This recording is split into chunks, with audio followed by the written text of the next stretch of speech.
The Khilafat issue. खिलाफत issue क्या है? कोई क्वेश्चन है? The Khilafat issue paved the way for the consolidation of the emergence of radical nationalist trend among the younger generations of Muslims and the section of traditional Muslim scholars who were becoming increasingly critical of British rule। जो खिलाफत issue था उसने एक रास्ता दे दिया था consolidation of the emergence of radical nationalist trends, एक उग्रवादी और राष्ट्रवादी विचारधारा के कंसोलिडेशन का एक वो रास्ता दे दिया था। मतलब जो खिलाफत मुकदमा आया उस समय समाज में उभर करके, उस खिलाफत इशू के मुकदमे से जो राष्ट्रवादी विचारधारा थी यंग मुस्लिम्स में, वो उभर करके सामने आई थी। ठीक है। और उसके साथ साथ जो मुस्लिम विद्वान लोग थे वो भी बढ़ चढ़ करके जो ब्रिटिश शासन है उसकी कटु आलोचना कर रहे थे, उसके खिलाफ हो गए थे, क्रिटिकल हो गए थे।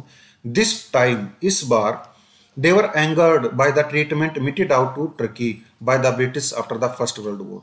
इस बार वे गुस्से में आ गए थे, इस वजह से आ गए थे कि पहले विश्व युद्ध के बाद ब्रिटिश सरकार के द्वारा टर्की के साथ जो ट्रीटमेंट किया गया उस दुर्व्यवहार के कारण वो गुस्से में आ गए थे।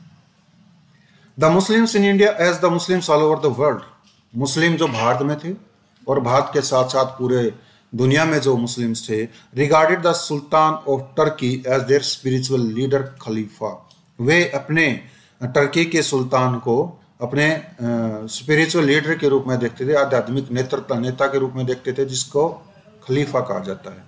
सो इसलिए naturally their sympathies were with Turkey, प्राकृतिक रूप से उनकी जो भावनाएं थी टर्की के साथ थी। ड्यूरिंग द वॉर के दौरान Turkey had allied with Germany and Austria, Turkey जो था वो जर्मनी और ऑस्ट्रिया के साथ अलाइड हो गया था, मिल गया था, अगेंस्ट द ब्रिटिश के खिलाफ। व्हेन द वॉर एंडेड, जब युद्ध खत्म हुआ, the British took A stern attitude towards Turkey, युद्ध खत्म होने के बाद ब्रिटिश सरकार ने टर्की के खिलाफ एक स्टर्न एटीट्यूड, एक सख्त दृष्टिकोण अपना लिया था। टर्की वाज डिसमेंबर्ड, टर्की को अलग अलग कर दिया गया, and the Khalifa removed from power, और खलीफा जो था उसे पावर से हटा दिया गया। This incensed Muslim all over the world, इसने मुस्लिम को पूरे के पूरे संसार में क्रोधित कर दिया था, इंसेंस्ड कर दिया था कि युद्ध में हमने इसकी सहायता की ब्रिटिश की, और युद्ध खत्म होने के बाद ब्रिटिश सरकार ने टर्की के 2 टुकड़े कर दिए, 2 टुकड़े करने के बाद खलीफा को भी पावर से हटा दिया। इसके खिलाफ उन्होंने आंदोलन छोड़ दिया, ये खिलाफत इशू था। In India too Muslims demanded from the British, Bharat में भी जो मुस्लिम्स थे वो ब्रिटिशर्स से मांग रहे थे, क्या मांग रहे थे? पॉइंट नंबर 1, द खलीफास control over Muslim sacred places should be retain, खलीफा का जो नियंत्रण है मुसलमानों के जो पवित्र स्थानों पर वो बना रहना चाहिए। दूसरी मांग क्या थी? खलीफा should be left with sufficient territories, खलीफा के पास इतनी टेरिटरीज होनी चाहिए आफ्टर टेरिटोरियल अरेंजमेंट्स के बाद, काफ़ी टेरिटरी होनी चाहिए उसके पास, प्रादेशिक व्यवस्था के बाउंड्री मैनेजमेंट के अनुसार। इन अर्ली 1919 खिलाफत committee was formed under the leadership of Ali brothers, 1919 में खिलाफत कमेटी की स्थापना अली ब्रदर्स के नेतृत्व में बनाई गई। अली ब्रदर्स कौन से थे? शौकत अली एंड मोहम्मद अली। ठीक है। Maulana Azad, Ajmal Khan and Hasrat Mohani to force the British government to change its attitude towards Turkey. ठीक है, ब्रिटिश सरकार को मजबूर करने के लिए कि टर्की के खिलाफ उसका जो दृष्टिकोण बना हुआ है वो उसको चेंज करे, इसके खिलाफ 1919 में खिलाफत कमेटी बनाई गई थी। दस इस प्रकार से the ground for a country wide agitation was prepared, एक कंट्री वाइड उपद्रव का आंदोलन का जो ग्राउंड था, आधार जो था या जमीन जो थी वो तैयार हो चुकी थी आंदोलन के लिए। डेवलपमेंट ऑफ द खिलाफत नॉन कोऑपरेशन मूवमेंट, खिलाफत उसके साथ साथ नॉन कोऑपरेशन मूवमेंट का क्या डेवलपमेंट हुआ उसको देखते हैं।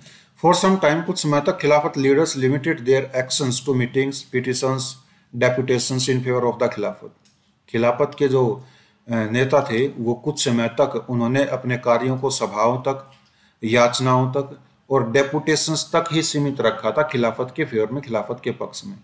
उन्होंने कोई एगिटेशन नहीं किया था पब्लिकली, वो केवल मीटिंग कर रहे थे, पिटिशंस कर रहे थे एक दूसरे से, कोई एक्शन नहीं हुआ था ऐसा। लेटर इसके बाद हालांकि हालांकि मिलिटेंट ट्रेंड इमर्ज्ड, एक मिलिटेंट विद्रोही विचारधारा विकसित होगी। ठीक है, मीटिंग्स करने के बाद, पिटिशंस करने के बाद, डेपुटेशंस करने के बाद एक विद्रोही विचारधारा लोगों में आ गई थी। लोगों को पता चल गया था मीटिंग्स करने का, पिटिशंस करने का कोई फायदा नहीं है। ठीक है, तब वो मिलिटेंट हो गए थे। डिमांडिंग एन एक्टिव एगिटेशन, एक एक्टिव एगिटेशन की, एक सक्रिय विद्रोह की डिमांड करने लगे थे। Such as stopping all cooperation with the British, जैसे कि ब्रिटिश लोगों के साथ पूरी तरह से सहयोग को बंद कर देना, ये डिमांड कर रहे थे वो। दस इस प्रकार से एट द ऑल इंडिया खिलाफत कॉन्फ्रेंस हेल्ड इन दिल्ली इन नवंबर 1919, इस प्रकार से नवंबर 1919 में जो अखिल भारतीय खिलाफत सभा दिल्ली में रखी गई, उसमें एक call was made for the boycott of British goods, British वस्तुओं की बहिष्कार की एक मांग की गई, कॉल की गई, बोला गया लोगों को कि ब्रिटिश वस्तुएं जितनी भी उनका बहिष्कार करो। The Khilafat leaders also clearly spelled out that unless peace terms after the war were favorable to the Turkey, they would stop all cooperation with the government. खिलाफत नेताओं ने भी स्पष्ट रूप से यह बताया कि जब तक शांति की संधि की शर्तें टर्की के पक्ष में नहीं हो जाएंगी, तब तक वो सरकार के साथ किसी भी प्रकार का सहयोग बंद कर देंगे। Gandhi who was president of the all India खिलाफत कमेटी, गांधी जो ऑल इंडिया खिलाफत कमेटी के अध्यक्ष थे, सा in the issue a platform from which mass and United non cooperation could be declared against the government. Gandhi ने यह देखा कि जो जनता है, उस जनता ने एक ऐसे प्लेटफॉर्म का निर्माण कर दिया है जिस प्लेटफॉर्म में एक मास पूरी की जनता का एक एकत्रित असहयोग आंदोलन को गवर्नमेंट के खिलाफ घोषित किया जा सके। गांधी जी ने देख लिया था कि मुस्लिम लोग हैं गुस्से में हैं और हिंदू लोग तो तुम्हारे बुलाते ही आ जाएंगे, हिंदू मुस्लिम एकता भी सुदृढ़ होगी इससे। तो गांधी जी ने क्या देख लिया था कि अब वो ग्राउंड प्रिपेयर हो चुके हैं, जिस ग्राउंड के माध्यम से मास मूवमेंट की तैयारी हो। ठीक है, मास मूवमेंट का मतलब एक ऐसा मूवमेंट जो लार्जर पब्लिक को कवर करे। कांग्रेस स्टैंड किया था खिलाफत क्वेश्चन पर। It was quite clear that the support of the Congress was essential for the खिलाफत मूवमेंट to succeed. यह बिल्कुल स्पष्ट था कि खिलाफत आंदोलन को सफल होने के लिए कांग्रेस के समर्थन की आवश्यकता थी। However, हालांकि although Gandhi was in favor of launching सत्याग्रह, हालांकि गांधी जो थे वो सत्याग्रह को शुरू करने के पक्ष में थे, and non cooperation against the government on खिलाफत issue, और खिलाफत के मुद्दे पर सरकार के प्रति जो असहयोग था, The Congress was not united on this form of political action. Congress इस प्रकार के राजनीतिक कार्य के लिए एकत्रित नहीं थी, यूनाइटेड नहीं थी, एक नहीं थी, अलग अलग मत थे। तिलक was opposed to having an alliance with Muslim leaders. तिलक जो थे, बाल गंगाधर तिलक, वो मुस्लिम नेताओं के साथ किसी भी संबंध से विरोधी थे, संबंध नहीं रखना चाहते थे। ओवर ए रिलीजियस इशू, एक धार्मिक कारण पर, and he was also sceptical of satyagraha as an instrument of politics, और वो राजनीति के एक उपकरण के रूप में सत्याग्रह पर भी संदेही थे। मतलब सत्याग्रह पर भी शक करते थे, कामयाब होगा कि नहीं होगा।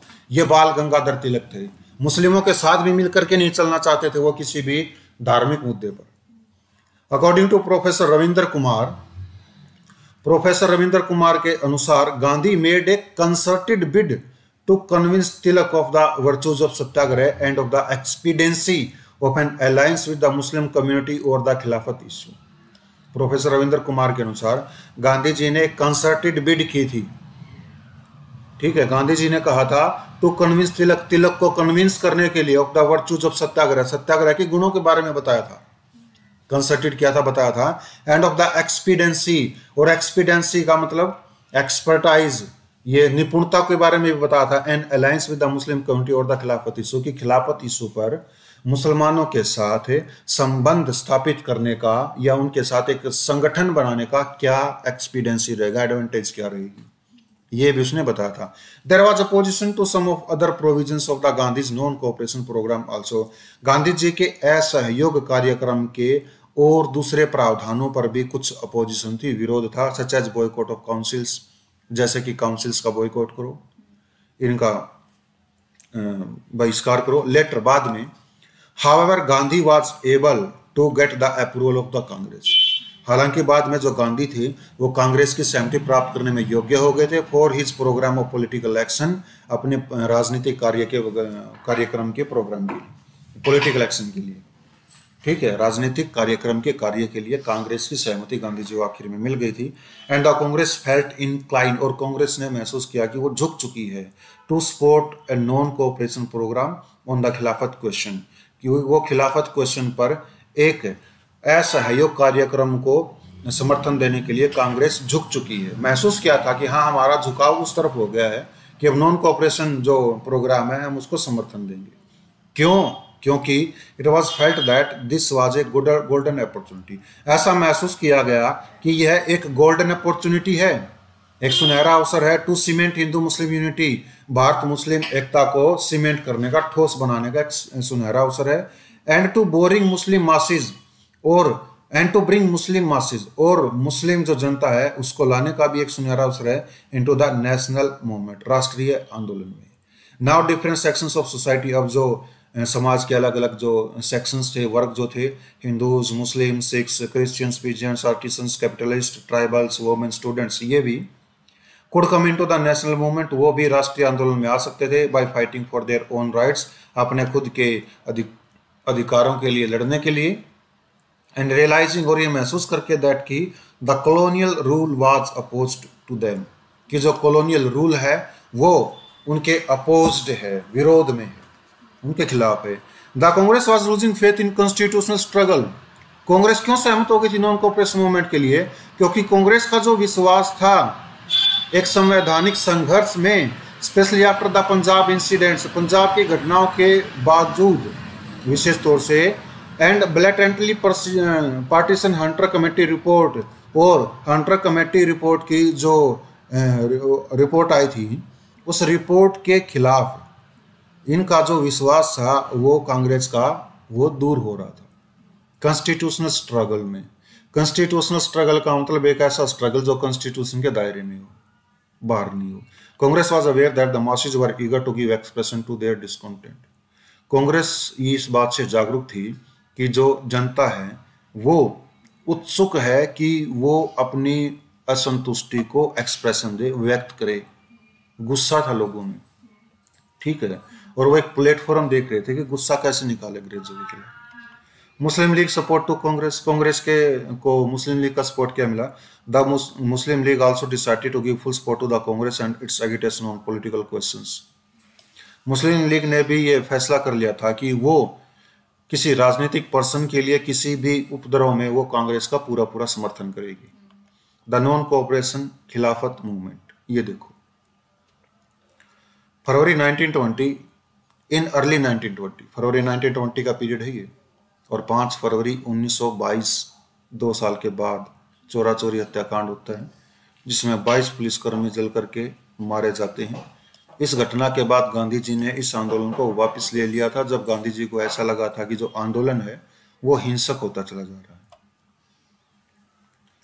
इन अर्ली 1920 में a joint Hindu Muslim deputation was sent, एक जॉइंट हिंदू मुस्लिम डेपुटेशन को, प्रतिनिधिमंडल को भेजा गया था टू द वायसरॉय, वायसरॉय के पास, to seek redress of grievances on the issues of Khilafat, but the mission proved abortive, कि वो खिलाफत का जो मुद्दा है उस मुद्दे से संबंधित जो मुसलमानों को या हिंदुओं को जो दुख पहुंचा है उस दुख को रिड्रेस करे, उसको दूर करे, लेकिन जो मिशन था प्रूव्ड अबॉर्टिव, वो अबॉर्टिव प्रूव हुआ, अनसक्सेसफुल प्रूव हो गया, सफल हो गया, कोई फायदा नहीं रहा डेपुटेशन भेजने का। इन फरवरी 1920, फरवरी 1920 में Gandhi announce that the issue of the Punjab wrongs, Gandhi ji ने घोषणा की कि जो पंजाब में गलतियां हुई हैं, जलियांवाला बाग हत्याकांड डायर वाली, and constitutional advance had been overshadowed, और जो कॉन्स्टिट्यूशनल प्रगति है ओवरशैडोड कर दी गई, उसको ढक दिया गया, किसके द्वारा? बाय द खिलाफत क्वेश्चन, खिलाफत के क्वेश्चंस के द्वारा, and that he would soon lead a movement of non cooperation, और वो जल्द ही एक असहयोग आंदोलन की शुरुआत करेंगे। ठीक है, ये कॉन्स्टिट्यूशनल एडवांस के इशू को कैसे ढक दिया गया, पंजाब रॉन्ग्स को कैसे ढक दिया गया? खिलाफत का इशू चर्चा में था उस टाइम पे, और वो बात जो थी 1919 वाली वो लोगों के दिमाग में ताज़ा तो थी, लेकिन अभी डिमांड क्या थी? डिमांड थी मुस्लिम हिंदू एकता। ठीक है। अब गांधी जी ने यह घोषणा कर दी थी कि वो एक असहयोग आंदोलन को लीड करेंगे, नेतृत्व करेंगे, असहयोग आंदोलन चलाएंगे। If the terms of the peace treaty failed to satisfy the Indian Muslims, यदि उस संधि की जो शर्तें हैं वो भारतीय मुसलमानों को संतुष्ट नहीं कर पाई तो कौन सी संधि की शर्तें? वो संधि जो टर्की के साथ हुई थी युद्ध के बाद। मई 1920 में क्या हुआ? द ट्रीटी ऑफ सर्वसिस की जो ये ट्रीटी है विद टर्की, टर्की के साथ साइन इन मई 1920, वो मई 1920 में साइन की गई।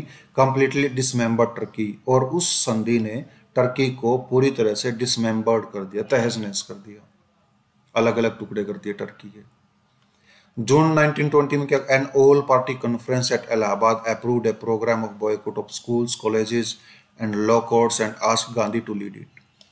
जून 1920 में एक सर्वदलीय सभा हुई, ये इलाहाबाद में हुई थी, और इस सर्वदलीय सभा ने एक बहिष्कार के प्रोग्राम की सहमति दी कि बहिष्कार किया जाए स्कूल्स का, कॉलेजेस का, लॉ कोर्ट्स का, and asked Gandhi to lead it, और उन्होंने कहा कि गांधी से कि आप इसको लीड करो, नेतृत्व करो इस प्रोग्राम का, बहिष्कार आंदोलन।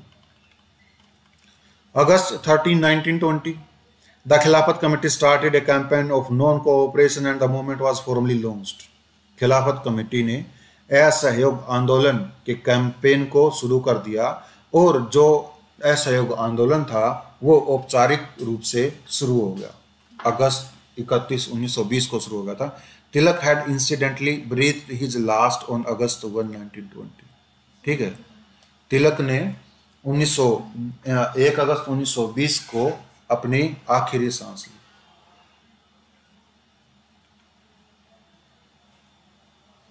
सितंबर 1920, सितंबर 1920 में क्या हुआ? At a special session in Calcutta, Calcutta के एक विशेष अधिवेशन में the Congress approved a non cooperation programme, Congress ने एक ऐसा योग कार्यक्रम को की सहमति दी। Till the Punjab and Khilafat wrongs were remove, जब तक पंजाब की और खिलाफत के साथ जो गलत काम हुए हैं, जो गलतियां हुई हैं, उनको नहीं दूर कर दिया जाता। एंड स्वराज वाज इस्टेब्लिश, और स्वराज की स्थापना की गई। ठीक है, मतलब अब से स्वराज का मुद्दा लेकर के वो आगे बढ़ेंगे। The programme was to include, इस प्रोग्राम में क्या इंक्लूड था?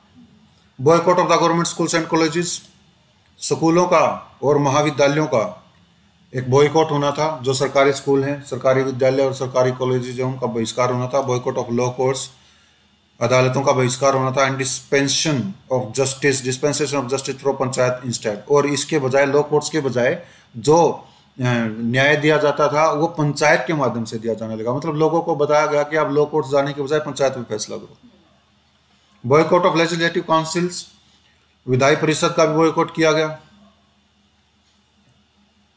बहिष्कार किया गया। There were some differences over this, इसके ऊपर कुछ डिफरेंसेस भी थे। As some leaders like C.R. Das were not willing to include a boycott of councils, councils का जो बॉयकॉट किया गया था इसमें शामिल जो था प्रोग्राम में, इसमें डिफरेंसेस भी थे, अंतर भी आए थे। लोग एकत्रित भी नहीं थे, एकता भी नहीं थी, सहमति भी नहीं थी। जैसे कि C.R. दास जो हैं वो विलिंग नहीं कर रहे थे कि हम काउंसिल्स का किसी प्रकार से बॉयकॉट करें, बट बो टू कांग्रेस डिसिप्लिन, लेकिन कांग्रेस के डिसिप्लिन के सामने उसको झुकना पड़ा। This leaders boycotted elections held in November 1920, नवंबर 1920 में जो इलेक्शन हुए, चुनाव जो हुए, उन चुनावों का बहिष्कार इन नेताओं ने किया। And the majority of the voters to stayed away, और बहुत से जो मतदान करता थे उनकी भी, वो मेजोरिटी में थे जो, वो भी स्टेड अवे, उन्होंने भी मत नहीं डाला। बॉयकॉट ऑफ फॉरेन क्लोथ्स, विदेशी कपड़े का भी बहिष्कार किया गया। And use of khadi instead, और इसके बजाय खादी का यूज किया गया, प्रयोग किया गया। Also practice of hand spinning to be done, और हाथ से भी स्पिनिंग की गई, सूत कताई की गई। Renunciation of government honours and titles, सरकार के सम्मान और सरकार की उपाधियों को त्याग दिया गया, इसमें शामिल था त्यागना। The second phase could include mass civil disobedience, और दूसरा चरण था इसमें जो मास सिविल डिसोबीडियंस था, सविनय अवज्ञा थी उसमें। Including resignation from government services, जिसमें सरकारी नौकरियों से इस्तीफा देना शामिल था। And non payment of taxes, और करों की नॉन पेमेंट थी, कर नहीं अदा करने थे। अंत आएगी थी उसमें। ड्यूरिंग द मूवमेंट, इस मूवमेंट के दौरान the participants were suppose to work from Hindu Muslim unity, भाग लेने वालों से ये उम्मीद की गई थी कि वो भारत हिंदू और मुस्लिम की एकता पर काम करें, and for removal of untouchability, और छुआछूत को रिमूव करें, दूर करें, all the time remaining non violent, और वो हर समय नॉन वायलेंट रहे। ठीक है, ये भी भावना थी उस मतलब प्रथा चली हुई थी अनटचेबिलिटी की उस टाइम पे। अनटचेबिलिटी को जब तक दूर नहीं किया जाएगा तो मास मूवमेंट मतलब लोगों की भागीदारी कैसे होगी। मान लो आंदोलन चलाने वाले ही अनटचेबिलिटी प्रैक्टिस कर रहे हो, तो अगर कोई निम्न वर्ग का व्यक्ति भाग लेना भी चाहे तो कैसे ले, क्योंकि अनटचेबिलिटी को फेस करना पड़ेगा। आंदोलन में भाग लेना हो गया कि अपना मतलब अपना अपमान करवाना हो गया इस हिसाब से। तो इनसे ये प्रार्थना की गई थी, हिंदू मुस्लिम एकता पर काम करें, अनटचेबिलिटी को दूर करें और हमेशा नॉन वायलेंट रहें। दिसंबर 1920 में क्या हुआ, at the Nagpur session of the Indian National Congress, Indian National Congress के नागपुर सेशन में the programme on non cooperation was endorsed. Non cooperation का जो प्रोग्राम था उसको एंडोर्स किया गया, उसको अपनाया गया। An important change was made in the Congress creed, Congress की जो संस्था थी उसमें एक मुख्य चेंज लाया गया। Now instead of having the attainment of self government, ठीक है, सेल्फ गवर्नमेंट अटेनमेंट के बजाय, सेल्फ गवर्नमेंट का तो स्वराज, स्वराज की प्राप्ति के बजाय थ्रू कॉन्स्टिट्यूशनल मीन्स, संवैधानिक तरीके से एज इट्स गोल, इसके लक्ष्य के रूप में कि हम स्वराज की प्राप्ति करेंगे लेकिन कॉन्स्टिट्यूशन के दायरे में रह करके। ये जो लक्ष्य था कांग्रेस का, the Congress decided to have the attainment of swaraj through peaceful and legitimate means. Congress ने यह फैसला किया कि वो स्वराज की प्राप्ति करेंगे एक शांतिपूर्ण और एक वैध तरीकों से, कानूनी तरीकों से। Thus committing itself to an extra constitutional mass struggle, इस प्रकार से उन्होंने अपने आप से ये कमिट किया कि वो एक संविधान से बाहर जाकर के मास स्ट्रगल करेंगे, संविधान के दायरे से बाहर होकर के एक स्ट्रगल किया जाएगा, मास स्ट्रगल होगा।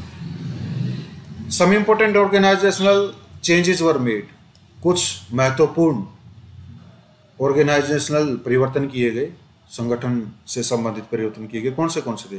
Congress Working Committee of 15 members was set up to lead the Congress from now onwards. अब इसके आगे कांग्रेस का नेतृत्व करने के लिए 15 सदस्यों की कांग्रेस वर्किंग कमेटी की स्थापना की गई। ये अभी भी है, कांग्रेस वर्किंग कमेटी अभी भी है कांग्रेस को उसमें पार्टी में। Provincial Congress committees on linguistic basis, linguistic basis पर प्रोविंशियल कांग्रेस कमेटीज वर ऑर्गेनाइज की गई। लिंग्विस्टिक बेसिस का मतलब होता है कि भाषा के आधार पर, जैसे आंध्र प्रदेश में तेलुगु, ठीक है, तो तेलुगु कांग्रेस कमेटी बनाएगी, उसको ऑर्गेनाइज किया गया,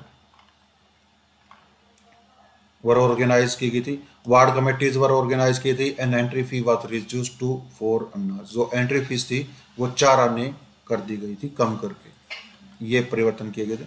Gandhi declare that if the non cooperation programme was implemented completely, Gandhi ने घोषणा की कि यदि असहयोग आंदोलन कार्यक्रम पूरी तरह से लागू किया गया, swaraj would be assured in within, ये स्वराज 1 साल के अंदर ही शुरू हो जाएगा।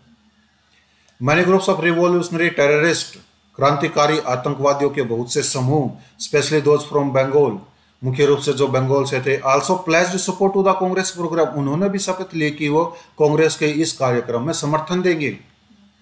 एट दिस स्टेज, इस स्टेज पर some leaders like Mohammad Ali Jinnah, Annie Besant, G S Khaparde and B C Pal, Bachendri Pal left the Congress, उन्होंने कांग्रेस को छोड़ दिया इस मुद्दे पर, इस स्टेज पर।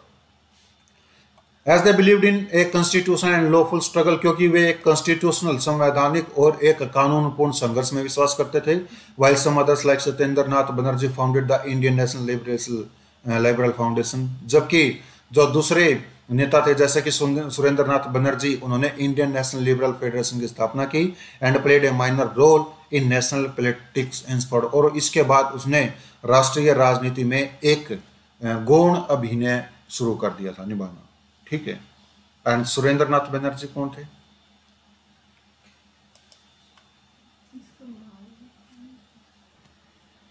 सुरेंद्र नाथ बनर्जी ने ICS पहले पास किया, सबसे पहले वो थे सुरेंद्र नाथ बनर्जी।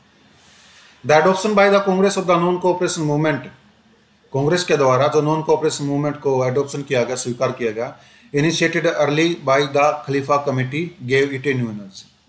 ठीक है, जो शुरू में शुरू किया गया था खिलाफत कमेटी के द्वारा, जो नॉन कोऑपरेशन मूवमेंट शुरू किया गया था, वो नॉन कोऑपरेशन मूवमेंट अब कांग्रेस के द्वारा स्वीकार कर लिया गया था।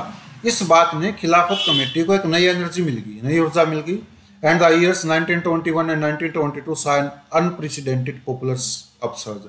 और जो 1921 का साल था, 1922 का जो साल था, उसने एक अभूतपूर्व लोकप्रिय अपसर्ज को देखा था, विद्रोह को देखा था। Spread of the movement, movement की स्प्रेड क्या थी, इसको देखते हैं कैसे कैसे मूवमेंट फैला था। Gandhi accompanied by the Ali brothers undertook a nationwide tour. Gandhi ji ने अली ब्रदर के साथ मिलकर के एक राष्ट्रव्यापी पर्यटन किया, भ्रमण किया। क्या क्या चल रहा है? Thousands of students left government schools, ये तैयारी रहे हैं। ठीक है, तो थाउजेंड्स ऑफ स्टूडेंट्स, हजारों विद्यार्थियों ने गवर्नमेंट स्कूल को छोड़ दिया। And colleges and join around 800 national schools and colleges which cropped up during this time. उन्होंने सरकारी स्कूलों को छोड़ दिया, कॉलेजेस को छोड़ दिया, और 800 राष्ट्रीय स्कूल और कॉलेजेस को ज्वाइन कर लिया था। Which cropped up during this time, जो इस समय क्रॉप्ड अप हुए थे। क्रॉप्ड अप का मतलब है जो इस समय स्थापित किए गए थे। नेशनल स्कूल्स को मतलब अंग्रेजी स्कूलों को छोड़ करके, सरकार के स्कूलों को छोड़ करके। दिस एजुकेशनल इंस्टीट्यूशंस, ये जो एजुकेशनल इंस्टीट्यूशंस थी, शैक्षणिक संस्थाएं जो थी, were organise under the leadership of Acharya Narendra Dev. वो आचार्य नरेंद्र देव के नेतृत्व के अंतर्गत आयोजित की गई थी। CR Das, Lala Lajpat Rai, Zakir Hussain, Subhash Bose who became the principal of National College at Calcutta.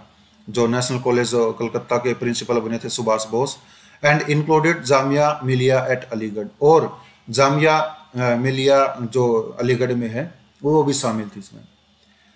Kashi विद्यापीठ शामिल थी, गुजरात विद्यापीठ थी एंड बिहार विद्यापीठ थी। ये विद्यापीठ भी शामिल थी जो इन लोगों के द्वारा ऑर्गेनाइज की गई थी। इनमें स्टूडेंट्स ने ज्वाइन करना शुरू कर दिया था गवर्नमेंट स्कूल्स एंड कॉलेजेस को छोड़ करके। Many lawyers give up their practice, बहुत से वकीलों ने अपनी प्रैक्टिस को छोड़ दिया। सम ऑफ हुम वर मोतीलाल नेहरू, जिनमें से मुख्य थे Motilal Nehru, Jawaharlal Nehru, CR Das, C Rajagopalachari, Saifuddin Kitchlew, Vallabh Bhai Patel, Asaf Ali, T Prakasam and Rajendra Prasad. इन्होंने क्या कर दिया था, अपनी प्रैक्टिस को छोड़ दिया था। ये वकील थे, प्रैक्टिस कर रहे थे। हिप्स of foreign clothes were Brunt publicly, विदेशी कपड़ों के जो ढेर थे वो जनता में जलाए गए। And their imports fell by half, और उनका जो इंपोर्ट था वो लगभग आधा हो गया था। ठीक है, विदेशी कपड़ों का import. Picketing of shops sellings foreign liquor and of toddy shops was undertaken at many places। शराब बेचने वाली जो दुकानें थी जिनमें विदेशी शराब को बेचा जा रहा था, जो टोडी शॉप्स थी, उनको भी बहुत से स्थानों पर अंडरटेक कर लिया गया, कब्जे में ले लिया गया। The Tilak Swaraj fund was over subscribed and 1 crore rupees collected. जो तिलक स्वराज फंड था वो आवश्यकता से अधिक मतलब उसने फंड प्रोड्यूस किया, फंड उसमें इकट्ठा किया गया।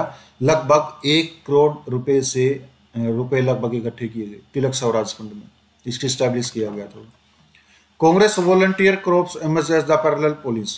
कांग्रेस वॉलंटियर कॉर्प्स संघ, कांग्रेस के जो वॉलंटियर्स हैं उनका संघ स्थापित किया गया पैरेलल पुलिस के पैरेलल। जैसे सरकार ने पुलिस स्थापित की रखी है, कांग्रेस ने वॉलंटियर कॉर्प्स को एस्टैब्लिश कर लिया था। इन जुलाई 1929, जुलाई 1921 में Ali brothers gave a call to the Muslims to resign from the army. Ali brothers ने मुस्लिमों से ये कॉल किया, कॉल का मतलब था प्रार्थना की, उनसे बुलाया, कहा उनको कि वो आर्मी से रिजाइन कर दे। एंड इट वाज अनरिलीजियस, क्योंकि यह अनरिलीजियस था, अधार्मिक था, इसलिए the Ali brothers were arrested for this in September. इस बात पर, इस बयान पर सितंबर में अली ब्रदर्स को गिरफ्तार कर लिया गया कि उन्होंने ये बयान दिया था कि आर्मी से वो रिजाइन कर दे। Gandhi echoed their call and asked local Congress committee to pass similar resolution to that effect. Gandhi ji ने उनकी जो कॉल थी उसको दोहराया, मतलब आगे गांधी जी ने भी बोला ठीक है भाई तुम रिजाइन कर दो। और वहां की जो लोकल कांग्रेस कमेटी थी, उस लोकल कांग्रेस कमेटी से ये कहा कि वो इसी प्रकार के रिजोल्यूशंस को पास करें। किस प्रकार के रिजोल्यूशंस, जैसा अली ब्रदर्स ने बोला है, ठीक है, वो प्रस्ताव पास करें। Now the Congress gave a call to local Congress bodies to start civil disobedience.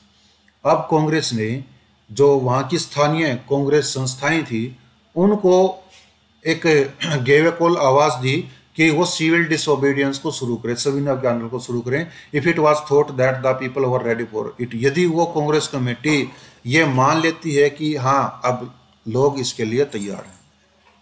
Already पहले ही a no tax movement against union board tax in Midnapore Bengal and the Guntur Andhra Pradesh was going on.